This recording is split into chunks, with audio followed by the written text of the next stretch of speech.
बिस्मिल्लाहिर्रहमानिर्रहीम। अस्सलाम वालेकुम। अबू महमूद अपने सब देखने वालों को वेलकम कहता है और इंशाअल्लाह आज आपके साथ जो मैं शेयर करने जा रहा हूँ वो है तुरशी की रेसिपी। तुरशी अरबिक का लफ्ज़ है जिसे इंग्लिश में पिकल और उर्दू में अचार कहते हैं। हमारे गल्फ़ से आने वाले सब हज़रात फैमिलीज़ की बड़ी विश होती है कि उनके पास ऐसी रेसिपीज़ हों, ऐसे खानों की जो अक्सर गल्फ़ में खाए जाते हैं और बड़े डिलीशियस भी होते हैं और सबको बहुत पसंद हैं। तो मैं इंशाल्लाह ना जितने भी अरबिक रेसिपीज़ हैं इंशाल्लाह आप लोगों के साथ शेयर करूँगा। तो मैं स्टार्ट कर रहा हूँ तुरशी के साथ। बिस्मिल्लाहिर्रहमानिर्रहीम। ये देखें, ये आपके सामने सारी चीज़ें पड़ी हुई हैं। इस वक्त जो मेरे पास अवेलेबल हैं ये खीरे हैं और मिर्चें हैं, कुकम्बर्स और ग्रीन चिलीज़। और इसमें इस्तेमाल होने वाली चीज़ें जो हैं वो ये विनेगर्स हैं। एक वाइट विनेगर्स है और एक एप्पल विनेगर है, इसके साथ सॉल्ट है। और ये कुछ बनी हुई तुरशी है और आप इसको ज़रा देखें।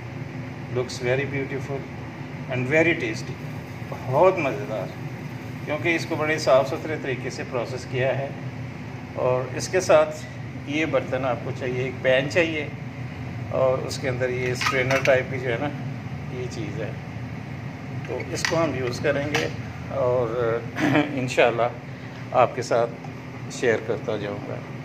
सबसे पहले हम ये मैं अपनी बेटी से कहूँगा कि वो आपको बताएगी कि ये कुकम्बर्स को कैसे चॉप करना है। ये सिंपल है, इसमें कोई वो टेक्नोलॉजी नहीं है, इसलिए मैं इसको जो है ना वो ज़्यादा नहीं करने वाला। ये सिर्फ मैं आपको डेमो कर रहा हूँ, असल में ये पूरी बनाने की ज़रूरत नहीं है। अब जैसे ये कुकम्बर्स हमने काट लिए, इनको सबसे पहले तो खीरे को हमने साफ़ किया था, धोया था, अब ये बिल्कुल नीट एंड क्लीन है। अब इनको उठा के हमने उसमें स्ट्रेनर में रखने हैं। स्ट्रेनर में ये जो पैन के अंदर है, इसके अंदर जब रख लेंगे तो इसके अंदर जो है ना आप इसको उठाएंगे ना तो इसके अंदर थोड़ा सा साल्ट और तकरीबन 1.5 कप पानी का जो है ना आपने डालना है। थोड़ा सा आप साल्ट डाल देंगे, इसमें 1.5 कप जो है ना वो आपने पानी का डालना है। जैसे ये इसको उबाला आ जाएगा, इसकी स्टीम बननी शुरू हो जाएगी, तो आपने इसको स्ट्रेनर को उठा के उसके ऊपर रख देना है। तो उससे ये होगा कि इसके एक तो इसमें थोड़ी सी सॉफ्टनेस आ जाएगी और दूसरा ये है कि इसके जो बैक्टीरियाज जो है ना ये बिल्कुल किल हो जाएंगे और ये प्रिज़र्व करने के लिए बेहतरीन हो जाएगा। तो अब वो इसको हम उसके अंदर रख के, नहीं अभी नहीं इसको रखें, पहले थोड़ा सा ना पानी को गर्म होने दें। तो जैसे ही वो स्टीम बननी शुरू हो जाएगी तो उसके अंदर हमने इसको रखना है।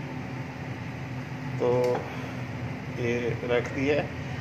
अब थोड़ी देर में जब इसमें स्टीम आपको लगे कि अब स्टीम आनी शुरू हो गया तो उसके बाद आपने इसको उसके ऊपर रख के इसको ढाँक देना है। ढाँक के सिर्फ 2-3 मिनट, इससे ज़्यादा नहीं। तो अब डालिए जी उसको ज़रा बेटा। हाँ, इसको इसके अंदर रखेंगे और इसको जैसे ही वो स्टीम नज़र आनी शुरू हो जाएगी तो इसको ढाँक देना है आपने। ढाँक दें इसको, स्टीम नज़र आ रही है, ठीक है। अब तकरीबन 2-3 मिनट के बाद जो है ना इसको हमने उतार देना है, ठीक है। अब तकरीबन इसको उतार के एक तरफ साइड पे रख दें। तो जब ये आप देखेंगे कि थोड़ा सा मतलब इसमें आप देखेंगे कि थोड़े से टेंडर्स हो गए, थोड़े से नरम हो गए हैं, इसको ठंडा होने के लिए आप इसको पकड़ें तो एहतियात करें कि ये गर्म है, इसलिए हाथ के जलने के चांस होते हैं, स्टीम भी होती है। तो बड़ी केयरफुली ना इसको आप इसके अंदर से निकालें और निकाल के आपने इसको एक ड्राई प्लेट में रखना है, ये इस तरह से। तो जैसे ये ठंडे हो जाएंगे तो उसके बाद आपने क्या करना है कि एक जार लेना है।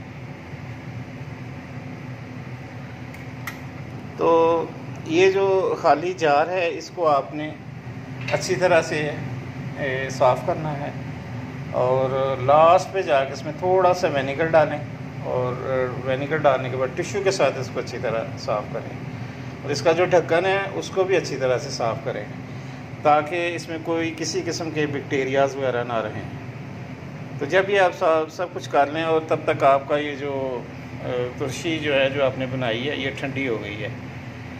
अब इसमें आपने क्या करना है कि आपने ये अगर इसका ज़रा फ्लेवर डिफरेंट होता है, ये जो एप्पल विनेगर है इस और ये जो वाइट विनेगर है इसका सादा फ्लेवर होता है, इसमें सिर्फ वो सिट्रस होता है। तो आपको डिपेंड करता है, आप थोड़ा सा फ्लेवर के लिए उसको एप्पल विनेगर डाल लें, बाकी ये डाल लें और इसको इतना डालें कि ये और साथ में नमक डालें हस्बे ज़रूरत जितना आप डालना चाहते हैं। डालने के बाद आप इसको अच्छी तरह से स्टरलाइज़ करें, हिलाएं इसको अच्छी तरह। जब हिल जाए तो उसके बाद आपने ये तुरशी जो है ना उसके अंदर डाल देनी है। तो डालने के बाद इसका ढक्कन आपने बंद नहीं करना जब तक ये बिल्कुल अपने नॉर्मल टेम्परेचर पे ना आ जाए। जब आप इसको जार में डाल देंगे पिकल को, इसको ठंडा होने के लिए रखें और जब बिल्कुल नॉर्मल टेम्परेचर पे आ जाए तो इसको फिर ढक्कन इसके ऊपर दें और इसको कहीं भी प्रिजर्व करके रख दें। अब मैं आपको वो जार बताऊंगा जिसमें हमने बना के रखी हुई है। ज़रा इसको गौर से देखें, ये है वो जार। इसके अंदर आप देखें, इसको ज़रा खोलना बेटा। इसमें हर किस्म की हमने मौसम के लिहाज से, जैसे जब शलजम आते हैं तो हमने उनको भी थोड़ा सा पिक किया हुआ है, ऑलिव्स भी डाले हुए हैं, जैतून और मिर्चें हैं, खीरे हैं और शायद तर भी होगी, इसमें नज़र नहीं आ रही। तो इस तरह से आप ये देख रहे हैं, इट लुक्स वेरी ब्यूटीफुल। आप इसको सालों साल जो है ना इसको चला सकते हैं। मतलब एक साथ जितनी ये थोड़ी टाइम लगता है ना तो उतनी ही इसमें फ्लेवर आता है। तो ये है आज की रेसिपी। इंशाल्लाह मुझे उम्मीद है कि आपको पसंद आएंगी। इट्स वेरी इजी, ज़रूर ट्राई करें and you will enjoy. Thank you very much everybody. और अगर पसंद आए तो ज़रूर लाइक कीजिएगा। बहुत बहुत शुक्रिया। अपना ख्याल रखिएगा। अबू महमूद को इजाज़त दें। Abu Mahmood with wonderful useful tips and Arabic food recipes। Abu Mahmood याद रखें और ट्राई करते रहें। अल्लाह हाफिज़।